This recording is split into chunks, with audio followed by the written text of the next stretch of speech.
Kami dari Kompolnas sangat menyesalkan peristiwa itu, Bu, ya. Karena bagaimanapun yang bersangkutan kan seorang perwira tinggi Polri sedang menghadapi masalah yang sedang berproses. Kemudian sekarang melakukan tindakan yang melanggar hukum. Ya. Dan dengan mudah itu dibuktikan. Apakah yang bersangkutan tidak memikirkan keluarganya? Istri, anak. Pertama, rutannya di Bareskrim. Yang kedua, beliau masih aktif. Ya, para petugas yang di situ polisi. Ya, dari posisi beliau saja tentunya para petugas di situ tetap respect, terlepas beliau sebagai statusnya sebagai tahanan. Kami ingin memastikan ada perlindungan, ada jaminan keselamatan pada saudara KC apabila sampai satu penganiayaan terjadi di dalam tahanan dan dilakukan oleh seorang jenderal polisi sendiri, ini bisa menunjukkan betapa rentannya warga yang ada dalam tahanan. Ada jaminan keselamatan bagi saudara KC dan ada proses hukum yang secepat mungkin dengan saudara Napoleon Bonaparte karena buktinya sudah cukup, saksinya cukup, dan semuanya jelas. Penyidik menerima laporan polisi yang dilayangkan oleh korban Muhammad KC. Pelaku ini pangkatnya perwira tinggi Polri.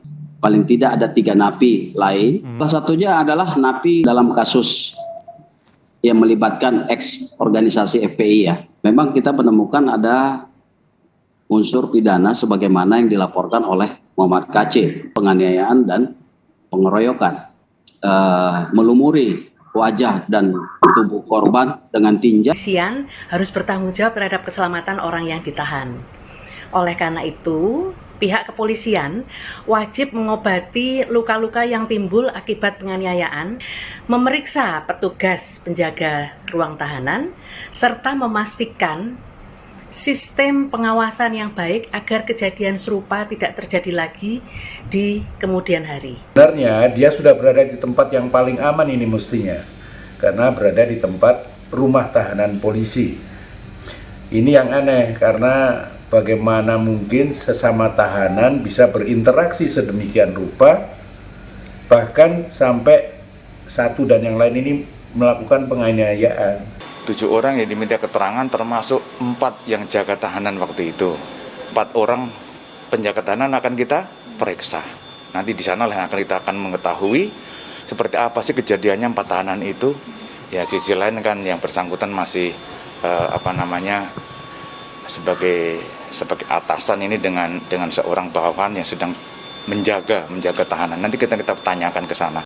Saya ini kan lawyernya Pak Napoleon Bonaparte. Kemarin juga banyak kawan-kawan media mempertanyakan, ingin konfirmasi dengan saya. Jadi Pak Napoleon Bonaparte sudah menyampaikan juga, andai ini ada proses hukum dan dia juga minta kesediaan saya juga untuk menjadi tim pembelanya. Agamanya yang dia merasa dilecehkan, kitabnya yang dia merasa dilecehkan, nabinya, dia orang mau mati untuk itu loh. Ada hal-hal yang tersimpan di dalam dirinya yang selama ini terpendam, tapi bisa meledak seketika. Itulah bicara masalah keyakinan tadi. Harimau yang lagi tidur, dibangun itu bahaya dan sebagainya. Tapi tak kalah hukum itu tidak lagi bisa ditegakkan dan harapan rakyat dan masyarakat hukum itu tidak, maka itu muncul namanya street law, itu hukum jalanan seperti itu. Jangan menggunakan kata Allah untuk berlindung atas korupsi. Mau ditangkap tiba-tiba jadi rohani menjual nama Allah. Jangan menggunakan nama Allah sembarangan di sini. Jangan menjual nama Allah untuk korupsi, untuk berlindung di balik mempertahankan status quo atau kenyamanan korupsi tadi. Tidak bisa. Teman-teman, Nyai itu diteror, ditakut-takuti, diancam-ancam. Nyai emang nggak takut ya kepada pendukung Yahya Waloni yang keberatan.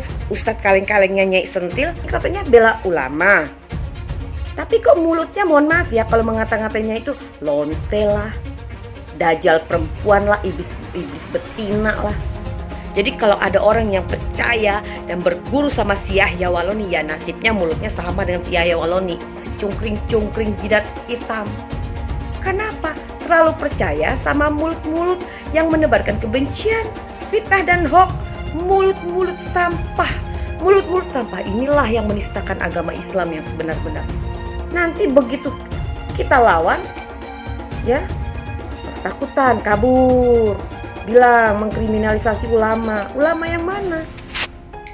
Jadi kepada para pendukung Yahya Waloni, Somad dan selain-lainnya, ya kalian gak usah lah teror-teror Nyai, ngancam-ngancam. Kalian pikir Nyai takut nggak? Kita bongkar, ada apa nih Pak Kapolri? Mengapa bisa ada jenderal polisi masuk ke selnya KC? Mengapa? Apa kalah pangkat si Kapolri kita ini? Kapolri kita ini juniornya si jenderal ini yang gebukin si KC ini, yang membackingin gebun KC. Bisa ada tahanan di penjara digebukin mau dibunuh begitu, ya kan? Kemudian dia masuk, orang ini tinggi besar gitu ya. KC kan kecil gitu kan, timpang begitu kan, mulai dihajar dia, ditendang. Kamu tahu siapa saya? Wah, nggak taunya dia itu jenderal yang terkenal ya, dia jenderal polisi terkenal. Disodorin surat, ya diinterogasi sama dia, tidak akan melaporkan, karena lapor nanti ada konsekuensinya segala macam itulah. Surat itu dibawa lagi. Nah itu kan aneh, berarti kan itu sudah benar-benar terencana surat itu kan, surat pernyataannya KC itu kan. Habis dihajar begitu, wah KC-nya udah ampun-ampun, bayangin itu orang kena gula, pincang gitu ya, udah timpang begitu, kena gula, dihajar habis-habisan, badannya kurus lagi si KC kan, Anda tahu sendiri itu si KC, orangnya kecil begitu. Disiram air, dihajar lagi, bangun dihajar lagi, wah ngeri saudara itu. Jangan di ini Pak, nggak boleh Pak sama keluarga. Oh nggak bisa, ini bisa dibunuh si KC ini. Bisa dibunuh, kalau kita diem bisa dibunuh. Justru kalau kita teriak, kalau sampai KC mati, kita sudah tahu nih siapa yang bunuh dia nih, ya kan? Kita sudah tahu siapa yang bunuh dia, siapa yang backingin di belakangnya. Nggak mungkin orang biasa, nggak bisa dimabes dia dibunuh, nggak bisa. Yang bisa adalah orang yang punya kuncinya selnya KC, karena KC itu satu sel sendirian. Tuh daripada lu cari gua, nggak bisa tangkap saya di sini. Udah dibilangin nggak bisa tangkap saya di sini. Orang saya itu di bawah undang-undang Eropa, saya ini udah menjadi warga negara Eropa. Bilangin bandel sih polisinya, urus itu yang di depan mata, yang nggak beres dulu. Itu si Ustadz Abdul Somad. Kalau Yahya Waloni itu kan ujaran kebencian, hate speech, ya kan? Kalau Abdul Somad itu jelas-jelas penistaan agama. Irena Handono itu harusnya ditangkap. KC itu ya harusnya yang sebandingnya itu dengan Irena Handono, Abdul Somad itu yang harus ditangkepin. Ustadz Abdul Somad itu guys, mereka adalah penista agama, sudah dilaporkan bertahun-tahun, tetapi tetap saja tidak ditangkap oleh polisi, karena polisi takut oleh umat mayoritas agama Islam guys. Penistaan salib Ustadz Abdul Somad guys, dan sampai sekarang si UAS ini tidak ditangkap juga oleh polisi. Ya polisi tahulah sendiri, polisi mah aduh takutan kalau polisi Indonesia mah. 2000 tahun setelah Yesus meninggal, agama Kristen dan Katolik memiliki jumlah pengikut terbanyak di dunia. Tapi yang gue percaya di sini adalah akan muncul banyak pengikut Yesus, banyak kesatria Yesus dari ujung Indonesia sampai ujung Indonesia yang memiliki iman lebih berani daripada gue, iman lebih dahsyat daripada gue. Jadi jangan takut, kita ini agama minoritas di Indonesia, tetapi kita harus bersuara lantang. Hidup untuk Kristus, mati adalah keuntungan. Pernyataan Joseph Paulsen yang mengatakan bahwa jenderal polisi yang mukulin PC Pak ya? Kita belum menentukan tersangkanya. Joseph Paulsen ya, dia membuat video itu katanya yang melakukan pemukulan itu adalah polisi. Nah itu bisa dibantah atau gimana Pak? Yang melakukan nanti akan menjadi tersangka. Beberapa hari ke depan, ya, penyidik akan melakukan gelar perkara. Menyemburkan ujaran kebencian, menebarkan berita bohong, itu berlangsung berulang-ulang dan bertahun-tahun. Saya harus melakukan penegakan hukum yang tegas terhadap model seperti ini. Tidak ada gigi mundur, maju terus. Pak Ustadz Abdul Somad, ada apa dengan Anda? Kok kelihatannya begitu membenci kekristenan atau sangat tidak suka dengan orang Kristen? Pak Ustadz Abdul Somad, coba Anda bayangkan seandainya hal yang sama terjadi kepada agama Anda. Seandainya ada orang Kristen atau pemimpin Kristen yang mengucapkan penistaan model seperti itu terhadap agama Anda, apa yang terjadi? pasti berujung dengan penjara, bukan? Pasti akan didemo berjilid-jilid. Kalimat-kalimat dari Ustadz Abdul Somad ini jelas adalah satu omongan yang layak disebut sebagai penistaan agama. Ustadz Abdul Somad, kalau mau diperkarain, perkarain! Kalau mau dilaporin, laporin! Kita ngomong begitu sah-sah saja, nggak ada salahnya. Nggak boleh bilang kafir, Allah yang bilang kok. Jadi apabila Abdul Somad yang menghina salibnya orang Kristen tidak mau meminta maaf karena dari isi ceramah kau itu menimbulkan keributan antar umat beragama. Memangnya kau pernah lihat itu jin disalib? Hah? Dan mereka merasa marah dan tersinggung karena mereka merasa kau melecehkan agama mereka, salib mereka.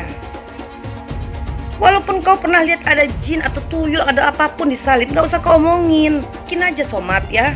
Apabila ada orang non-muslim mengatakan di tasbih itu ada tuyul, kuntilanak atau genderuwo, marah gak kau? Ingat loh, nanti di neraka itu justru banyak yang muslim yang masuk neraka. Agama musuh besar Pancasila. Indonesia itu harus memisahkan antara agama dan negara. Agama dan negara kalau dicampur aduk, maka dua-duanya akan mundur. Kalau negara ingin maju harus dipisahkan dari agama. Mana lebih bagus Pancasila sama Al-Quran? Gitu kan? Sekarang saya mau tanya nih semua. Yang berjuang di abad 20 itu Nabi yang mulia Muhammad apa Insinyur Soekarno untuk kemerdekaan? Mau minta jawaban. Di abad 20 yang berjuang untuk kemerdekaan itu Nabi yang mulia Muhammad atau Insinyur Soekarno? Ayo jawab, nggak ada yang berani. Harusnya orang Kristen tuntut secara hukum supaya kita debat di depan hakim, kan begitu? Tuh kalau melawan Kristen itu jangan pakai argumen jujur.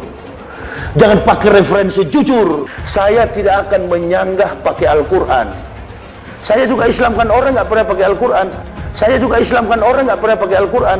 Saya juga Islamkan orang nggak pernah pakai Al-Quran. Saya mematahkan argumen Anda, mengalahkan Anda dengan kitab Anda sendiri. Stop. Ustadz Yahya Walone, maka dia lebih dulu masuk surga daripada Abdul Somad. Ustadz Yahya Walone itu bersih sebersih-bersihnya, diulang dari nol, tak ada dosanya sama sekali. Sedangkan Abdul Somad ini lapendos, lelaki penuh dosa. Ini negara ini bukan milik Jokowi dan Prabowo. Ya, 2024 milik Anies Baswedan. Wakilnya siapa? Ustadz Abdul Somad. Orang yang dipakai oleh Allah di zaman para nabi, model-modelnya seperti saya dan Ustadz Somad. Ini satu pasangan ideal, kakak beradik. Ganggu adik saya, pasti saya naik hitam itu, naik darah. Bersama ini saya ingin memberikan apresiasi sebesar-besarnya buat bapak-bapak aparat penegak hukum, buat bapak-bapak kepolisian yang telah berhasil menangkap Muhammad KC. Bravo kepolisian. Semoga berikutnya tidak hanya penista agama Islam saja yang diproses, tapi penista agama non-Islam juga bisa diproses sehingga bisa memberikan rasa keadilan bagi umat non-Islam. Bib, iki lagi rame iki, Bib. Apaan? Ada yang ngomong katanya di dalam salib itu ada jin kafir, Bib. Apa benar di Al-Quran ada seperti itu? Tidak ada. Terus dia ngolok-ngolok lagi simbol Tuhan agama lain sampai dibikin kepalanya ke kanan apa ke kiri. Apa boleh di Al-Quran seperti itu? Tidak boleh. Dia ngomong lagi, Bib, katanya jin kafir itu manggil haleluya. Apa boleh di Al-Quran seperti itu, Bib? Tidak boleh, Allah tidak boleh. Terus kenapa dia masih bikin kayak gitu, Bib? Saya bukan mengatakan Bible Kristen fiksi. Bible Kristen itu palsu. Biar jenderal 100 bintang. Kalau kafir kau ke neraka. Tidak ada urusan. Kepenuhan Roh Kudus. Roh Kudus. Lapor lagi ke Roh Kudus. Lapor Yahya Waloni bilang Roh Kudus. Lapor. Dongeng tambah tahyul sama dengan omong kosong. Makanya di situ judulnya Matius, Markus, Lukas, Stefanus, Tetanus, Spiritus, Captikus. Pernah tak Ahok itu kerasukan setan? Tidak, setannya juga. Karena sesama setan tidak orang saling menggoda. Setan. Karena di salib itu ada jin kafir. Karena di salib itu ada jin kafir. Karena di salib itu ada jin kafir. Haleluya. Tetap percaya salib itu lambang mulia, bukan jin. Kok ketawa? Aku nggak nyindir siapa-siapa loh. Tidak benar. Saya ulangi, tidak benar bahwa Nabi Muhammad sudah dapat jaminan surga. Tidak ada ayatnya Muhammad masuk surga. Muhammad sendiri dikerumuni jin. Ada ayatnya Muhammad dikerumuni jin. Muhammad itu dekat dengan jin. Pokoknya saya bongkar budal badil. Kitab karangan manusia, kitab dongeng Arab kita bongkar. Ayo nyadar bangsa Indonesia. Nyadar ya. Tidak ada apa-apanya Muhammad bin Abdullah itu. Katanya Muhammad itu utusan Allah. Tapi kenapa tidak satupun wahyu yang turun kepada Muhammad? Jelas ya ayatnya. Muhammad ini dekat dengan jin. Saya nggak pernah mundur untuk kebenaran, keadilan, kejujuran, dan peri kemanusiaan. Gue nggak pernah mundur. Dan gue nggak pernah takut juga sama lu. Siapapun yang rasis, gue akan hadapin. Gue bilang. Karena rasis itu tidak berperi kemanusiaan. Sama saya ditanya dulu kan, kamu nyesel nggak statement kamu di Pulau Seribu sehingga masih masuk penjara? Tidak pernah nyesel, karena saya mengatakan kebenaran. Hai teman-teman, saya mau memperlihatkan transaksi saya hari ini lakukan trading. Ini bukti transaksi saya untung $4.500 US, itu sekitar 68 juta rupiah. Semua keuntungan bisa saya dapatkan dengan fasilitas copy trading. Kalau saya bisa, kalian juga bisa guys. Oke, itu yang mau saya tunjukkan. Like video ini sekarang juga dan gunakan link di kolom deskripsi, maka kalian berhak dapat bonus kalian. Promo ini ada masa waktunya, jadi jangan ketinggalan. Bukan cuma itu saja, transaksi tidak dikenakan fee, baik itu investasi saham, trading forex, komoditas, bitcoin, dan lainnya. Kalian bisa melakukan transaksi berapa kali pun atau unlimited trading. Dan tidak ada fee sama sekali. Jika transaksi di tempat lain sudah berapa fee-nya. Setelah menonton video ini, ayo mendaftar sekuritas hari ini, gratis dan tidak ada minimal deposit. Pastikan kalian menggunakan link di kolom deskripsi untuk mendapatkan welcome bonus. Kalian bisa menggunakan bonus $10.000 di akun virtual untuk latihan. Bukan cuma itu, kalian akan dapat kelas trading online gratis senilai 3 juta rupiah atau $200 jika kalian deposit di bulan ini. Selamat menonton guys, enjoy! Hai semua, dengan saya Jonas Leong. Terima kasih banyak buat kalian, penonton setia yang selalu menonton di channel ini. Saya secara personal sangat menghargai waktu kalian. Dan saya sudah menganggap kalian sebagai family karena kalian selalu support di channel ini. Bagi kalian yang selalu menuliskan opini kalian di kolom komen, saya baca komen kalian satu persatu. Saya baca komen kalian untuk mengetahui opini kalian, tanggapan kalian, dan masukan kalian sangat berguna untuk video selanjutnya.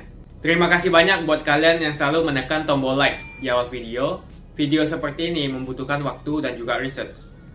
Dan ini semua gratis untuk kalian. Jadi pastikan kalian menekan tombol like-nya, supaya saya mengetahui kalian menyukai konten yang saya bagikan. Kami dari Kompolnas sangat menyesalkan peristiwa itu ya.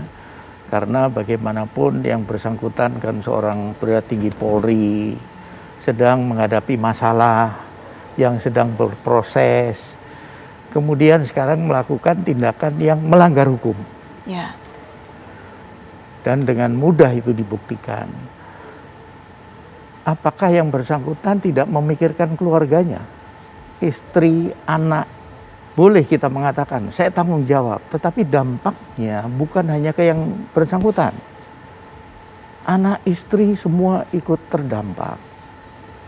Nah, oleh sebab itu kami mendukung proses hukum yang sementara berjalan. Ya. Mari kita tunggu hasilnya nanti bagaimana, pembuktiannya kemana. Ada satu hal yang saya soroti di sini ya. Ya. Tentunya perlu dipetakan di rutan itu ada kasus apa saja. Ketika di dalam potensial terjadi konflik karena katakanlah perbedaan pendapat, pandangan dan sebagainya, ini tentunya sudah harus diantisipasi sebelumnya. Contoh, di sana ada kasus yang menyangkut misalkan penistaan agama. Yang sini juga. Nah, ini kan bisa ketemu di dalam. Ya.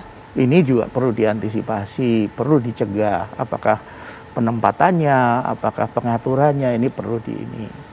Jadi kalau ditanyakan tadi tindakan terukur, itu namanya minjem, istilah yang sering digunakan, tetapi yang jelas salah, nggak boleh. Ya. Nggak boleh kita menghakimi. Dengan versi dia, alasan dia, seenaknya dia nggak boleh.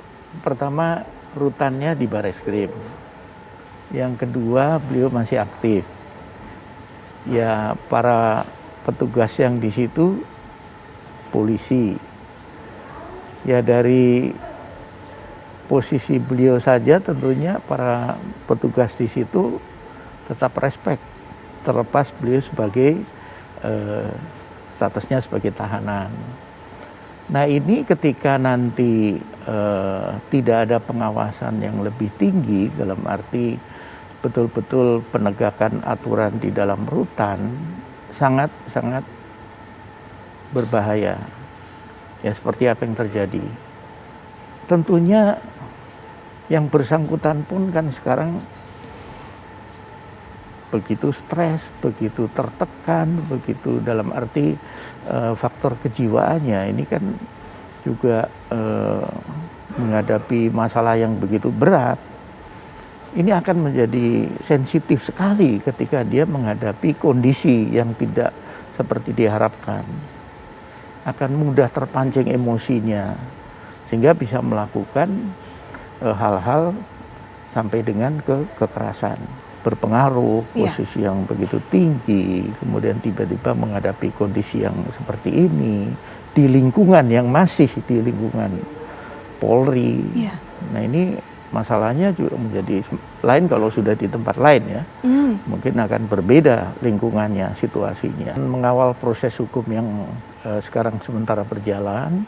Kemudian yang kedua, kasus ini bisa menjadi pembelajaran untuk evaluasi kembali penempatan tahanan, kemudian sistem pengawasan yang ada, apakah itu petugasnya bagaimana. Dan ini ada beberapa tahanan di rutan Bareskrim yang sangat-sangat sensitif.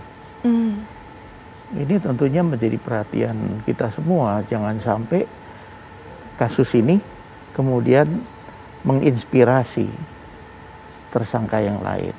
Kami akan melakukan supervisi untuk nanti bagaimana tidak hanya penanganan kasus ini, tapi juga kondisi penempatan. Kami ingin memastikan ada perlindungan, ada jaminan keselamatan pada saudara KC, ya. Tapi yang kedua juga proses hukum pada tersangka pelaku nih, Pak Napoleon, yang objektif dan transparan. Dan yang paling penting juga ada satu proses pembelajaran dalam hal ini. Kasus ini menjadi satu pelajaran penting bagi baik kepolisian maupun kita semua tentang bagaimana seharusnya satu, negara harusnya bisa melindungi warga di semua tempat, terutama di tempat-tempat di mana negara memiliki kontrol sepenuhnya seperti tahanan. Nah, apabila sampai satu penganiayaan terjadi di dalam tahanan dan dilakukan oleh seorang jenderal polisi sendiri, ini bisa menunjukkan betapa rentannya warga yang ada dalam tahanan. Nah, kami melihat bahwa memang atas pertimbangan beberapa hal, tahanan di dalam kepolisian itu harus ada satu mekanisme di mana ada pengawasannya. Seperti kasus Pak Napoleon ini harusnya ada di tahanan rumah tahanan yang di bawah Kemenkumham, bukan di tahanan Polri misalnya. Yang lain juga kita harus memikirkan tindakan upaya-upaya pencegahan yang lebih sistematis ya, agar memastikan semua warga siapapun dia itu betul dilindungi. Bahwa mereka adalah tahanan bukan berarti mereka boleh diperlakukan seenaknya. Saudara KC harus dipastikan ada jaminan keselamatan bagi saudara KC dan ada proses hukum yang secepat mungkin dengan saudara Napoleon Bonaparte karena buktinya sudah cukup, saksinya cukup dan semuanya jelas. Sehingga ada langkah yang adil bagi banyak pihak. Dan yang terakhir soal pencegahan tadi. Bahwa Indonesia itu negara hukum. Dan itu sangat secara jelas dinyatakan dalam konstitusi kita. Oleh karena itu apabila ada persoalan-persoalan harusnya kita bergerak dalam koridor hukum. Nah, tersangka pelaku penganiayaan ini adalah seorang anggota polisi ya, yang jelas-jelas aparat penegak hukum yang harusnya tahu hukum yang berlaku dan harusnya menghormati hukum melebihi dari orang lain karena beliau sangat paham harusnya dengan hukum. Jadi gesekan itu harusnya bisa dihindari dan bisa diselesaikan secara hukum, bukan dengan main hakim sendiri. Penyidik menerima laporan polisi yang dilayangkan oleh korban Muhammad KC, itu tepatnya tanggal 26 Agustus 2021. Kemudian penyidik segera menindaklanjuti melakukan sejumlah klarifikasi termasuk melakukan pemeriksaan terhadap petugas jaga dan CCTV yang ada di dalam rutan. Memang kita menemukan ada unsur pidana sebagaimana yang dilaporkan oleh Muhammad KC, di mana di dalam laporan polisinya dia mempersangkakan saudara NB terkait dugaan penganiayaan dan pengeroyokan. Terbukti bahwa pada malam pertama setelah korban MK atau Muhammad KC itu diamankan, itu sekitar jam 10 malam pada tanggal 25 Agustus 2021, itu kemudian yang bersangkutan dimasukkan ke dalam sel isolasi. Nah, seyogyanya sel isolasi ini digembok dengan gembok standar yang ada di rutan. Tetapi kemudian atas permintaan NB, nah inilah yang mengakibatkan kenapa terjadi sejumlah napi termasuk NB bisa mengakses sel isolasi tersebut. Peristiwanya sendiri itu tidak dilakukan sendiri oleh NB, tetapi juga melibatkan paling tidak ada 3 napi lain yang diajak untuk masuk ke dalam sel isolasi korban MK. Memang di dalam pemeriksaan juga terungkap bahwa yang melakukan pemukulan Muhammad KC dan juga melakukan melumuri wajah dan tubuh korban dengan tinja itu hanya dilakukan oleh NB.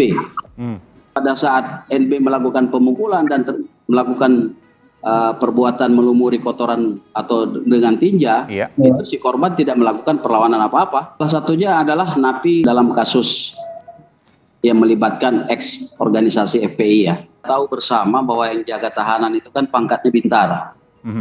Sementara pelaku ini pangkatnya perwira tinggi Polri, itu pasti akan dituruti oleh petugas jaga. Ya, equality before the law inilah makanya saya sedang melakukan penyidikan terhadap yang bersangkutan. Bupati meminta kepada Bintara supaya tidak usah menggunakan gembok standar. Nah, tentu prosesnya ini juga itu sedang didalami oleh teman-teman Propam untuk melihat apakah ada terjadi pelanggaran-pelanggaran etika ataupun disiplin terkait dengan proses jaga tahanan. Sebelum kita menetapkan seorang tersangka, tentu kita akan memulai dari pemeriksaan saksi-saksi. Nah, sampai dengan hari ini penyidik saya sudah melakukan pemeriksaan terhadap saksi kurang lebih paling tidak ada 13 orang. Ya. Nah, tentunya setelah semua itu lengkap, tentu penyidik akan melakukan gelar perkara untuk melihat apakah 2 alat bukti sudah ada, sudah ditemukan untuk menetapkan terlapor sebagai tersangka. Ya, tentu ini menjadi satu bentuk koreksi dan evaluasi khususnya dalam pengelolaan tahanan dan barang bukti ya, khususnya tahanan di bawah itu. Ini tentu akan kita berikan masukan-masukan juga kepada rekan-rekan yang bertanggung jawab di dalam pengelolaan ruang tahanan. Seorang penyidik sepanjang itu ada laporan dan ada fakta-faktanya tentu akan kita proses. Sejak awal begitu kita mengetahui bahwa terjadi peristiwa penganiayaan ini di dalam rutan Bareskrim, itu sudah diambil langkah-langkah untuk melakukan evaluasi terhadap sistem pengawasan dan pengamanan daripada rutan itu sendiri. baik dari Baktahti yang berada di bawah Biro Renmin maupun juga oleh teman-teman dari Propam terkait dugaan adanya pelanggaran terhadap kode etik ataupun disiplin. Nah, tentunya semua ini tetap dilakukan evaluasi untuk yang melakukan perbaikan ke depan. Saya kira kita menyayangkan ya, ada sebuah peristiwa yang melanda warga negara yang sedang dalam penahanan, meskipun tentu dilakukan oleh sesama tahanan misalnya ya. Tetapi karena ini berlangsung di rumah negara, tentu kita menyayangkan karena mestinya hal-hal seperti ini tidak terjadi, perlu terjadi kalau pengawasan ketat kan. Karena apapun yang terjadi di rumah tahanan itu sesungguhnya sepenuhnya dalam pengawasan negara gitu. Nah, kalau itu terjadi kan menambah catatan bahwa kok bisa, pertanyaan publiknya kan begitu ya, upaya pemisahan ya antara terduga pelaku dengan Muhammad KC, Muhammad KC atau siapa gitu ya. Namanya ada 3 itu yang beredar di publik ya. Sehingga peristiwa ini ke depan kita berharap tentu tidak terulang ya. Nah, kemudian yang ketiga tentu saya yakin juga menjadi perhatian Pak Andi dan kawan-kawan di Barreskrim bahwa pengawasan ternyata menjadi sangat penting ya. Tentu pengawasan yang melekat itu ya, karena ini masih kan rutan sungguhnya di bawah kendali, sepenuhnya di bawah kendali kawan-kawan. Ini terjadi di rumah negara gitu. Kalau dalam konteks hukum perlindungan sungguhnya masuk torture ya. Penyiksaan karena berlangsung di rumah negara dan dilakukan oleh aparat negara yang masih aktif ya. Muhammad KC ini kan memang terduga penista agama ya, mempertanggungjawabkan kesalahannya kan ya. Dia sedang mempertanggungjawabkan itu dan dia dalam lindungan negara. Nah, negara mestinya punya kewajiban memang untuk memastikan yang bersangkutan aman, nyaman dan selamat gitu. Makasih banyak buat kalian yang nggak skip dan nonton video ini sampai habis. Saya secara personal sangat menghargai waktu kalian. Makasih banyak buat kalian yang sudah tekan tombol subscribe, dan makasih banyak buat kalian yang sudah tekan tombol loncengnya. Jangan lupa bagikan informasi ini ke teman atau family Anda. Mungkin teman atau family Anda membutuhkan investasi ini. Oke guys, sekian dulu dari saya. Jangan lupa follow Instagram saya di @johannesleongofficial untuk kata-kata motivasi setiap harinya. Bagi kalian yang termotivasi nonton video ini, ayo like video ini dan subscribe di channel ini. Dan buat kalian yang sudah subscribe di channel ini, jangan lupa tekan tombol loncengnya supaya kalian mendapatkan notifikasi setiap kali saya upload video. Hai teman-teman, kalian sudah membuka akun untuk melakukan investasi atau trading? Jika belum, membuka rekening sekuritas itu gratis loh. Bahkan cuma butuh 5 menit saja. Cepat dan simple. Dan semua bisa dilakukan secara online. Sampai saat ini ketika kita mau melakukan investasi saham atau trading forex, kita masih menggunakan cara yang kuno. Seperti kita menelpon banker atau broker yang melakukan atau mengeksekusi transaksi kita.